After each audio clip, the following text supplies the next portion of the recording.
Yesterday, it was reported that Nintendo President Satoru Iwata had outlined to investors why he believed that the industry had been in decline the last 2 years. He stated that there are 2 reasons that this is the case. Here are his words on the subject. One is that consumers have a higher psychological hurdle to paying a certain sum of money for software. Many people attribute this to smart devices, but I don't think this is the only reason. We try to offer various kinds of software for a video game platform, and the games are improving steadily each year, but these improvements are becoming less noticeable. In short, what one platform can offer will eventually become saturated.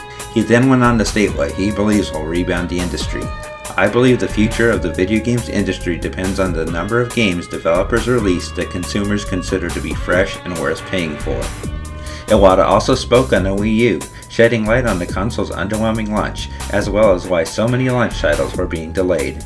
No big titles were scheduled for release before Pikmin 3 in July because we decided to take time to add the final touches to ensure that the consumers fully feel that they are valuable titles. The brand of a franchise will be completely degraded without customer satisfaction.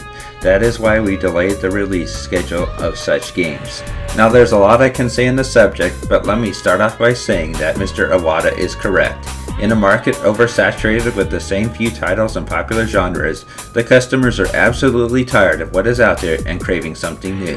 Something to sink their teeth into that brings new stories, gameplay, and experiences to the mix. It's rather refreshing to see that somebody in the industry understands this. And after all the news that we've heard out of Nintendo lately, it's nice to see that their heads are not totally buried in the sand, but knowing and doing something about it are 2 totally different things. Those in the industry follow trends and stick with franchises and ideas that have sold well in the past. And Nintendo is no stranger to this. More than any other company, they have stuck with what works.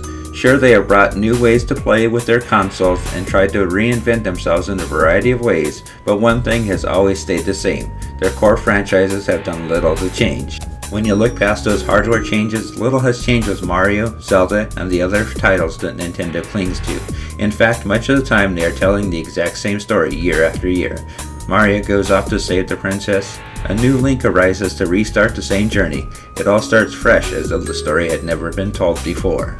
How can they change this? I'm not sure. Perhaps Mario no longer has to be the hero, but Peach instead. And perhaps it's not Link or his latest incarnate out there seeking adventure, but somebody new, even a descendant looking to match the legend or forge their own. I'm not saying that they need to abandon the old franchises, but Nintendo is just like the rest of the industry and seriously needs to find some new ideas. As always, we'll keep our eyes open and see what happens next. That's all for now. Peace out.